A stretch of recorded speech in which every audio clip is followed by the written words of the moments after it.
तुरंत अंदर से गोपियां थाली में सजाकर अन्न धन इत्यादि लेकर आई। यशोदा मैया ने अपने हाथों से कहा, लो बाबा ये भिक्षा ले लीजिए। बाबा ने कहा, ये भिक्षा लेने नहीं आए हम।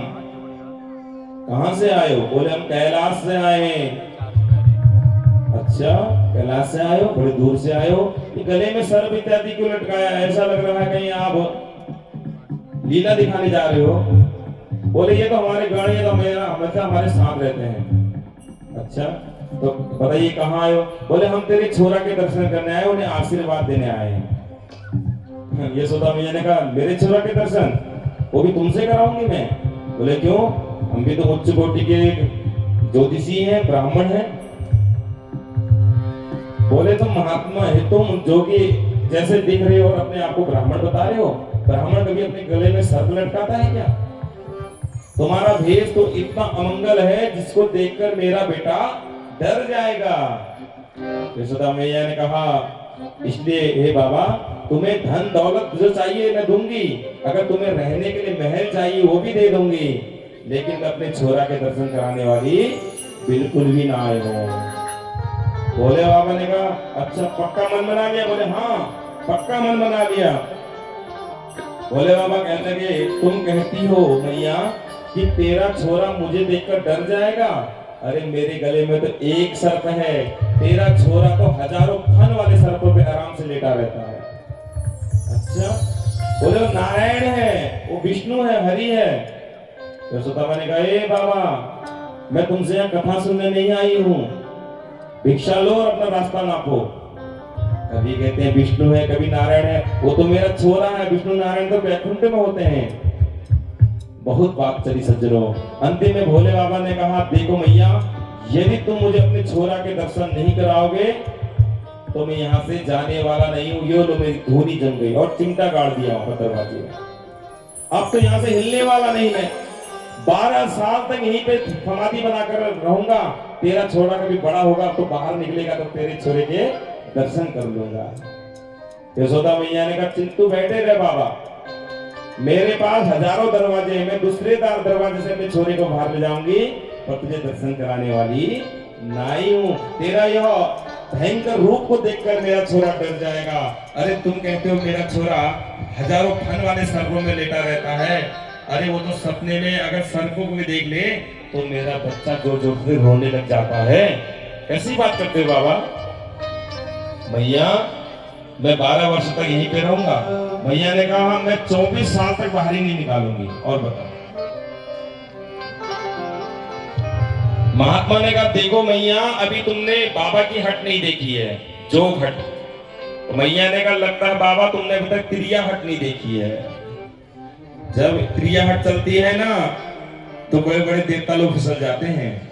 इतने में कन्हैया मुस्कुराते हुए बोले, मैया और बाबा, लगता है तुम दोनों ने अभी बाल हट नहीं देखी है।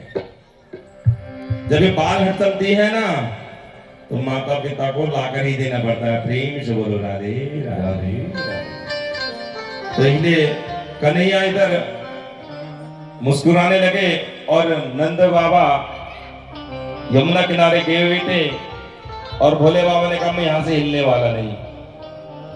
यशोदा मैया ने कहा, तुम जाते हो या फिर मैं सैनिकों को बुलाऊं और तुम्हें भगवाऊं? अब यशोदा मैया बार बार गिड़ा गिड़ाती हैं और भोलेनाथ जी बार बार प्रार्थना करते हैं कि हमको दर्शन करा दो। नहीं मानी, नहीं कराया दर्शन।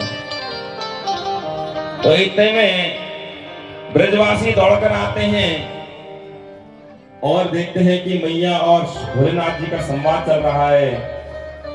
तो ब्रजवासी कहते हैं, मैया, ये बाबा जी यहाँ घूम रहे थे बहुत देर से, ये आपसे क्या कहना चाहते हैं?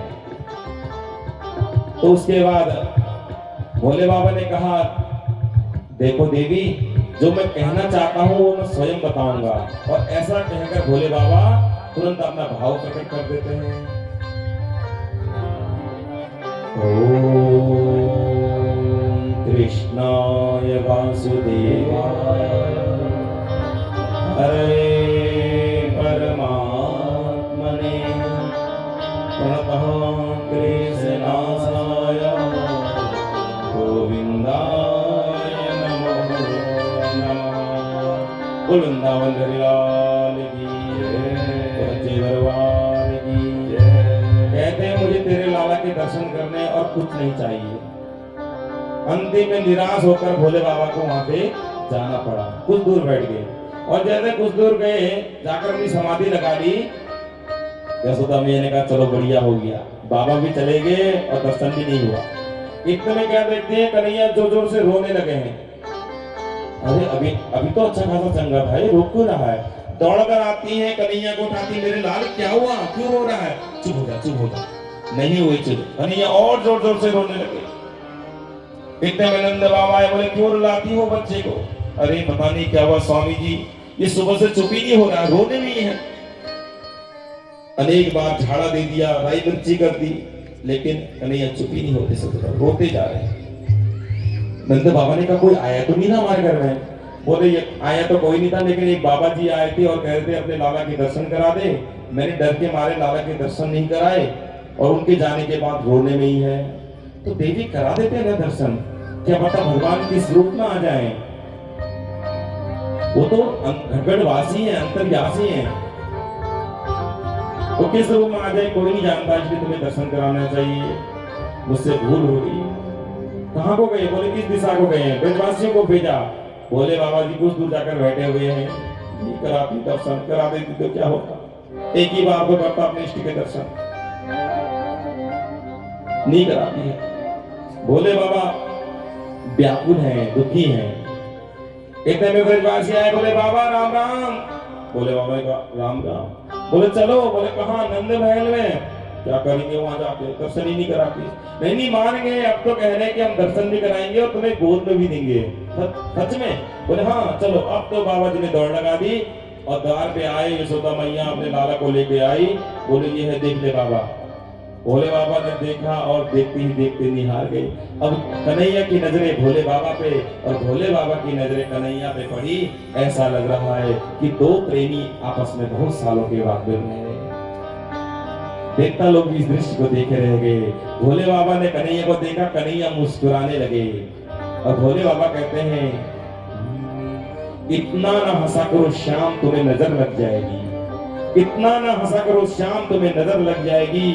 और उस राई मिर्ची में क्या ताकत जो तुम्हारी नजर उतार आएगी।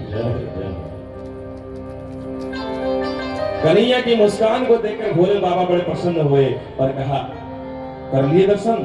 हाँ कर लिए। अब जा फिर। बोले एक बार मेरे को गोदी में दे देना। ना गोदी में तो बिल्कुल ना दूंगी अपने छोरा को, दर्शन करा दिए यही बहुत है। वो तो मैं नहीं करा रही थी, वो तो स्वामी ने कहा तब कराया। उंगली पकड़ाई तो पूरा हाथ पकड़ना चाहते हो हैं? बिल्कुल नहीं कर।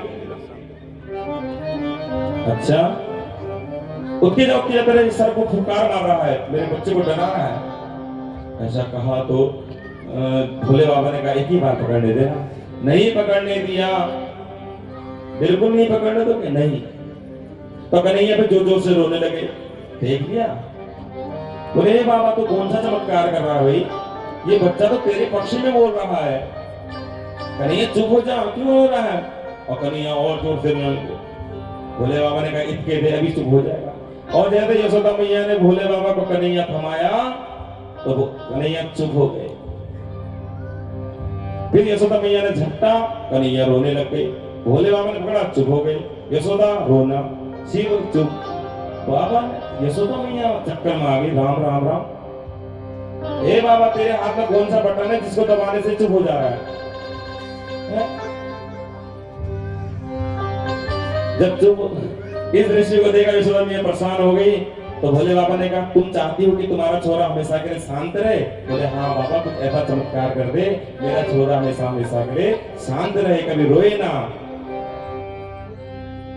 भोले बाबा ने कहा एक काम करना होगा। बोले क्या? बोले अपने गोकुल में एक तुम सुंदर सा मंदिर बनाना मेरा। चलो बनवा दूंगी, बहुत जगह है। लेकिन बात यहीं पे खत्म नहीं हुई। मंदिर बनाने के बाद मेरी मूर्ति के ठीक ऊपर अपने छोरा को रोज नहलाना, और जो नहाते हुए जो जल गिरे मेरे ऊपर गिरे, तब तेरा छोरा हमेशा स्वस्थ रहेगा। प्रेम से शंकर भगवान की जय। यशोदा मैया ने कहा ऐसा ही होगा। उसके बाद तुरंत कन्हैया को लेकर यशोदा मैया महल में आती है और आज भी ब्रज में गोकुल में जो है तुरंत भोलेनाथ जी का एक मंदिर बना हुआ है जिसे नंदेश्वर महादेव कहते हैं। प्रेम नंदेश्वर महादेव भगवान की जय। इसने दर्शन किए नंदेश्वर महादेव के। हाँ, ये जो कथा आई है ना, यहाँ पर आई है।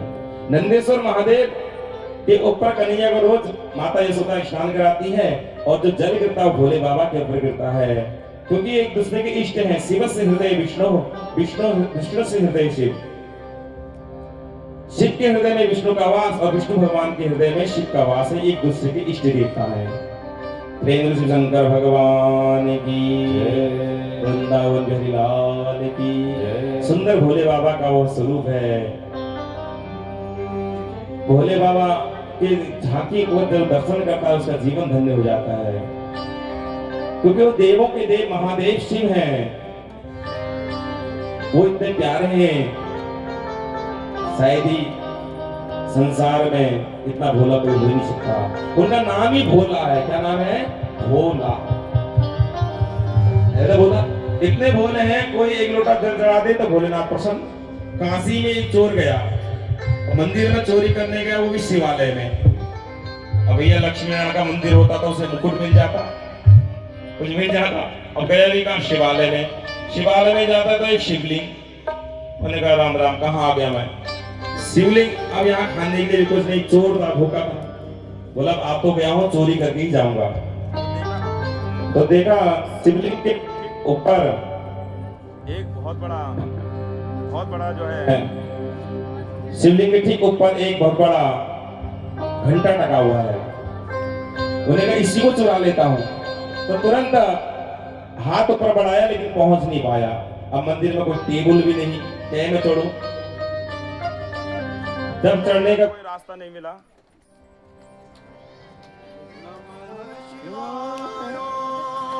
जाने की जरूरत नहीं है, मैं तेरी भक्ति से प्रसन्न हो गया। चोर नीचे उतरा डर के मारे। बोले क्यों? बोले दुनिया के भक्त लोग जो मेरे ऊपर आंख धतूरा भांग चढ़ाते हैं, तू पहला भक्त है जिसने पूरा शरीर चढ़ा दिया, पूरा शरीर चढ़ा दिया। मैं तेरी भक्ति से प्रसन्न हो गया।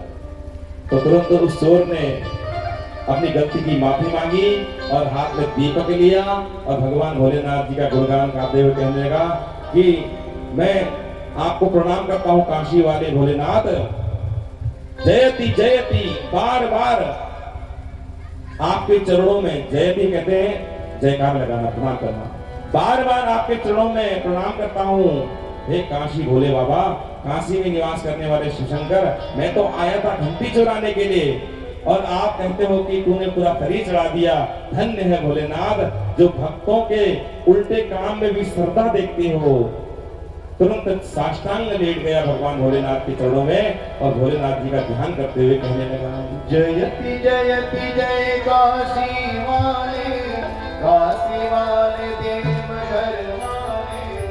जयति जयति जय काशी वाले देवघर वाले। खेल है तेरे नाथ निराले। जय शंभो जय जय शंभो, जय शंभो जय जय शंभो,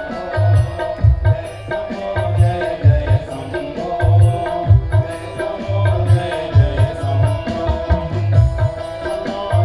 जय शंभो, जय शंभो जय जय शंभो। जयति जयति जय काशी वाले देवघर वाले। जयति जयति जय काशी वाले देव